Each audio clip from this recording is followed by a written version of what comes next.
O assunto de hoje é ferramentas. É claro que todo maker vai querer ter o máximo possível de ferramentas. A gente sempre prefere aí comprar, pagar um dinheirão aí numa ferramenta que a gente vai usar uma vez só do que pedir emprestado ou pagar para alguém fazer um conserto, né? Mas a ideia aqui é tentar mostrar quais são as ferramentas que eu uso mais. Você tem uma olhada aqui na minha bancada, nas minhas gavetas e falar um pouquinho sobre elas. Acho que a primeira coisa que tem que falar, acho que é o ferro de solda, né? Eu durante muitos anos usei essa coisa horrorosa aqui, certo? E acho que para quem está começando, um ferro de solda simples é mais que suficiente, né? Já fiz muitas oficinas de solda usando os ferros de solda aí mais simples e funciona perfeitamente, dá para fazer muita coisa, né? Mas depois que você começa aí a ficar viciado, você vai querer um ferro de solda melhor. Então foi aí que eu comprei essa estaçãozinha. Infelizmente acho que esse modelo não está mais disponível. Pouco tempo depois que eu fui comprar já tinha um modelo parecido, mas já era mais simplificado. O que tem interessante aqui nesse modelo é o controle de temperatura, né? Ele tem um sensor aqui dentro do ferro, então ele fica monitorando a temperatura e vai ligar e desligar conforme a temperatura ficar abaixo ou acima do valor que a gente programou, né? Então isso eu acho bastante útil, né? Você tem um controle melhor da temperatura, você acaba fazendo soldas melhores, você também economiza energia, porque na hora que você deixa o ferro ali meio encostado, ele não precisa ficar aquecendo feito um louco, certo? Então é uma coisa útil, não é assim tão fácil de achar, ainda mais a um preço razoável. O que eu já vi uns amigos makers aí mais profissionais é terem uma estação aí de solda, onde aí você tem não somente o ferro de solda controlando a temperatura, mas tem também o soprador térmico para quem quer trabalhar com SMD, mas aí o preço já sobe um pouco mais. Então eu diria que no começo, ferro de solda aí simples, medida que for ficando viciado, ficar de olho para ver se acha uma boa oferta aí de um ferro de solda com a temperatura controlada. Um dos grandes segredos aí de fazer uma boa solda é manter a ponta do ferro de solda limpo. Então o mínimo que a gente costuma usar é a esponjinha. Essa aqui está bem surrada. Eu até já comprei uma reposição, mas ficou meio de estimação, né? Fico com dó de trocar. Mais recentemente eu passei a usar um pouco também a malha, né? Esse é latão isso aqui, né? Então aí você limpa. É discutível, eu acho que fica um pouco melhor com a malha do que com a esponja. Tem a grande vantagem que a esponja tem que molhar antes, eu sempre esqueço de molhar. Então aí acaba atrapalhando aí um pouco a operação. A malha de ferro está sempre... A malha de ferro não, desculpa, essa malha de latão aqui está sempre pronta, disponível. Outra coisa importante, é claro, é a solda, né? Eu tenho usado praticamente só a solda Best, é a mais conhecida aí, né? Você encontra aqueles tubinhos menores e tudo mais. Para quem começa a soldar muito, eu acho que a opção mais razoável são esses carretéis desse tamanho. Esse aqui está no fim, né? Infelizmente, às vezes eu não achei esse, eu acabei comprando o carretel grande. Eu acho que eu vou ter solda ali até o resto da vida, né? Mas é um investimento que eu acho que vale a pena, né? O importante na solda é a solda boa aí, né? Quer dizer, ela tem que ter um tamanho não muito grosso e tem que ter o fluxo aqui dentro, certo? O ferro de solda coloca a solda e aí tem aquela hora que você soldou errado, você quer retirar. Então acho que a ferramenta seguinte importante é o sugador de solda. Esse aqui também já está bem velhinho. Eu prefiro ter um corpo metálico, né? A gente vê muitos por aí de corpo plástico. A ponta desse aqui já está um pouco gasta, mas ele ainda está conseguindo sugar bem. Então esse aqui continua em operação. Também uma coisa mais recente, aí, alguns anos para cá que eu comecei a fazer, é usar a malha de soldar, né? Quer dizer, essa malha de cobre que você aquece. Dependendo do que você quer fazer, é melhor às vezes que o sugador. O sugador eu acho que é melhor, mais para quando você quer tirar um componente, eu acho que acaba funcionando melhor. Quando você quer tirar o excesso, limpar um furo para ressoldar alguma coisa lá, eu acho que a malha é melhor, mas aí é meio gosto pessoal. Certo? A última ferramenta que eu vou falar com relação à solda é a famosa terceira mão. É uma coisa importante, Essa que eu tenho aqui há anos é uma porcaria, tá? Já vou dizendo de cara. O problema dela é que ela é muito frouxa, né? As coisas todas se mexem, ela é instável, ela tem a tendência a querer cair na hora ruim. Mas eu diria que é uma ferramenta importante. A lupa eu praticamente nunca usei. O suporte para o ferro de solda também não, né? Porque aqui tem, o outro também tinha um suporte. O mais importante é ter as garrinhas, ter uma certa rigidez, que esse aqui não tem. Poder aí ser ajustado para várias posições, né? Então, isso aí na hora que você vai soldar, isso é importante, segurar a placa numa posição boa para você poder enxergar. E aí você está com a placa firme, você com a mão com ferro de solda, com a outra mão com a solda, né? Então é um acessório importante aí. Falando aqui em ferramentas diversas, né? Acho que o alicate é uma das coisas que eu mais uso, né? Eu tenho dois principais. Um é o alicate de bico fino. Isso é bom para dobrar componente, às vezes para segurar coisas, certo? É uma ferramenta importante. A outra é o alicate de corte. Isso aqui hoje em dia era uma coisa que era mais rara, hoje em dia é mais fácil de achar. Esse alicate de corte rente, né, como eles chamam. Então é algo que eu tenho usado bastante. Eu uso ele tanto para cortar as pernas, né, dos componentes ali que eu soldei, como também para descascar fio. Eu sei que não é teoricamente a coisa mais correta usar um alicate de corte para descascar fio, mas todas as minhas experiências com descascadores não deram muito bem, certo? Então acabo usando toda hora aí o alicate aí de corte aí para descascar. Um detalhe, quer dizer, esse tipo de alicate funciona muito bem, mas é mais voltado para os fios mais finos, né? Então se você quiser cortar alguma coisa mais grossa, não faça com esse, porque você vai estragar ali a ponta dele. Fez isso, tenha também aí um alicate de corte mais tradicional aí, para cortar coisas mais grossas, né? Outra coisa que eu uso bastante é pinça. Eu comprei já vários modelos, mas o que eu acabo usando mais é esse aqui, a pinça curva, com a ponta bem fina, certo? Isso é o que acaba sendo para mim aí o mais prático. Chaves de fenda, isso é outra coisa que eu acho que não se encontra mais por aí.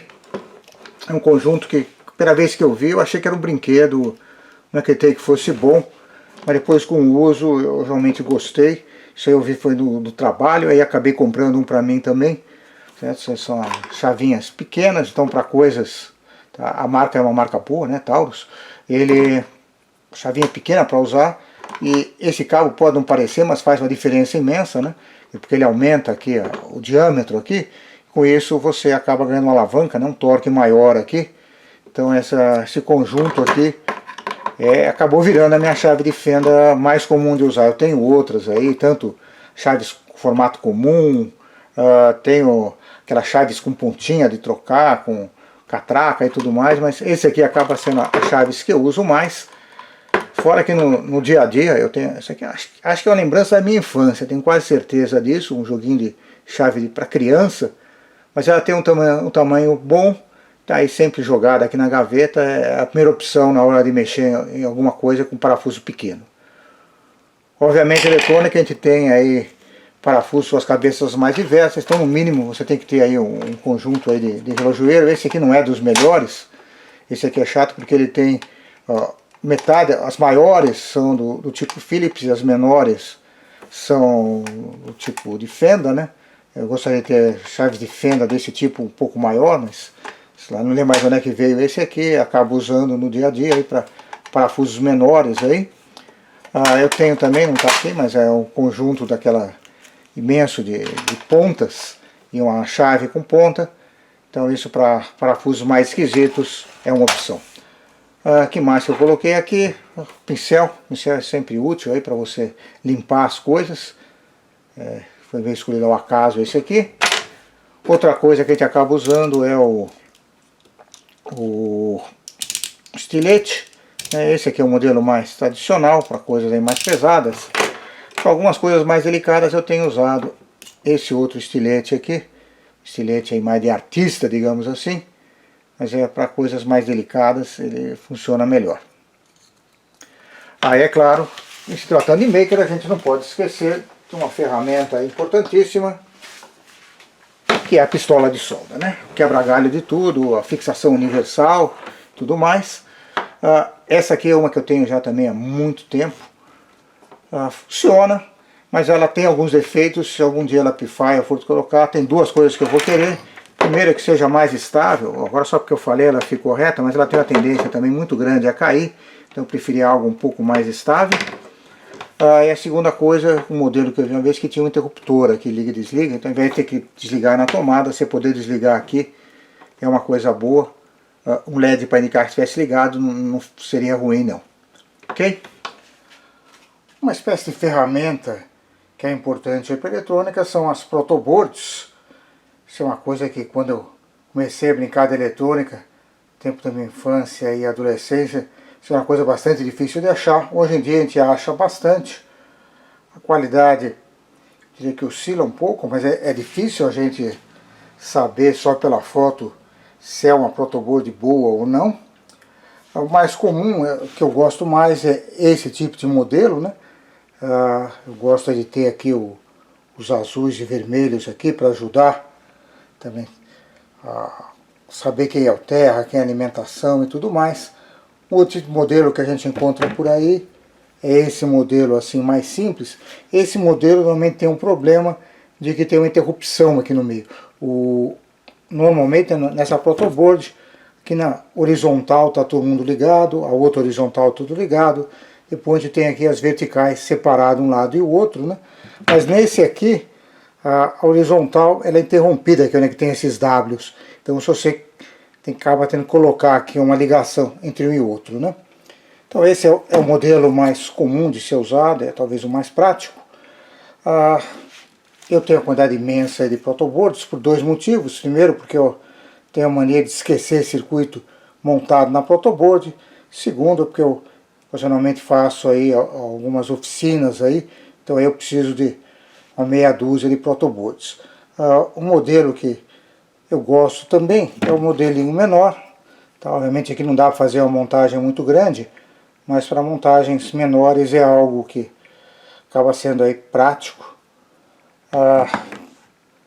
Uma coisa um pouco mais cara, né? Eu tenho uma só, eu recomendo aí quem começar a montar coisas mais complicadas ter um dessas, pelo menos é uma protoboard maior, né? Isso aí permite montar circuitos mais sofisticados, né? O último tipo de protoboard que a gente encontra por aí é essas pequenininhas, normalmente é com o chamado protoboard shield ou proto shield, que serve para montagens realmente bem pequenas, né? Então é mais um brinquedinho do que um protoboard assim muito útil. Dois acessórios aí importantes. Primeiro é os fiozinhos. Isso é uma coisa também que no começo era difícil achar, hoje em dia a gente acha bastante. A qualidade deles, que a gente acha, não é das maravilhosos, cada uma é de um tamanho e tudo mais, mas é algo que realmente é melhor do que a opção de você, por exemplo, pegar aí cabo de rede, pegar o fio rígido de dentro e tentar usar para interligar. Não fica tão bom, os cabinhos funcionam melhores. É uma coisa que interessa quantos você tem, com o tempo vai diminuindo, você parece que evapora esses fios. Então é uma coisa que é sempre bom ter bastante. Eu gosto de ter diversas cores, eu acho que usar cada cor para um determinado tipo de sinal, isso me facilita na montagem e na conferência. Além desses, os fios mais comuns são esses, né, que são os macho-macho. Uma coisa que é interessante ter também são as variações aí, macho-fêmea, macho-macho, fêmea-fêmea, né? Então é uma outra coisa boa para ter. Por último, existem aquelas fontes de protoboard, né, que são feitas para ser encaixadas aqui na protoboard. Não é uma coisa perfeita, mas é algo interessante aí. Quer dizer, isso aqui basicamente é para fornecer 5 volts ou eventualmente 3,3 a partir de alguma fonte aqui, uma fonte externa. Você pode inclusive usar aqui uma bateria de 9 volts, não vai durar muito, mas é uma coisa que fica mais portátil, mais prática. Ok? Vamos falar agora um pouquinho sobre instrumentos de medição. Durante muito tempo o que eu usava era esse multímetro aqui, foi comprado numa loja Multitrecos aí da vida. Baratinho, nada de muito especial, mas atendia bem as minhas necessidades. Certo? É um modelo mais ou menos comum, nem sei se ainda tem.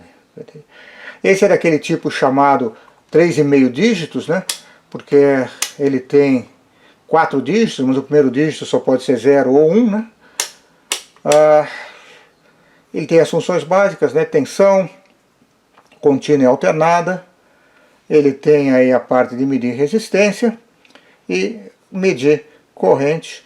Esse aqui só mede corrente contínua, certo?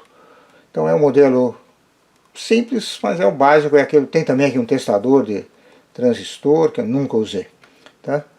Modelo básico, mas isso me atendeu bem. Ele agora começou a dar um tempo alguns maus contatos. Então aí na hora de substituir, eu acabei seguindo aí uma sugestão do canal do Paquex. Eu recomendo para quem quiser, quem for comprar um multímetro, dá uma olhada lá no canal do Paquex, nas várias avaliações que ele fez aí de multímetros. Tem algumas sugestões interessantes.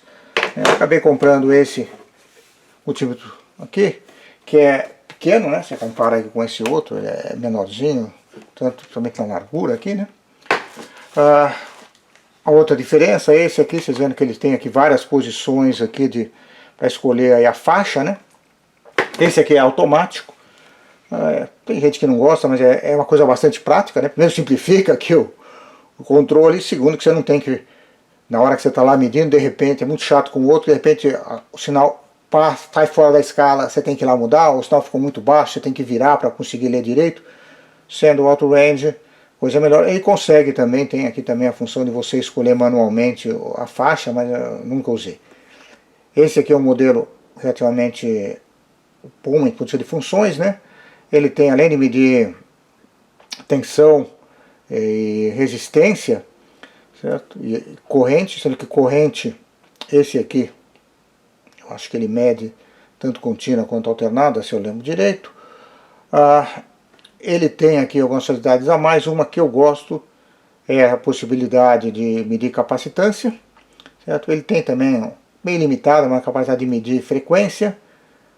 Ele é capaz de gerar aqui uma onda quadrada, é algo que para mim não tem muita utilidade não, certo? Mas para o dia a dia, esse cara aqui é perfeito. Algum tempo atrás eu ouvi comprar um de uma marca mais famosa, né, um Flux. Esse é um modelo Flux de baixo custo, como eles falam. Ele ainda custa bem mais alto que esses outros, mas é algo que dá para, não precisa vender um rim, né, para comprar. É um modelo também realmente simples, né?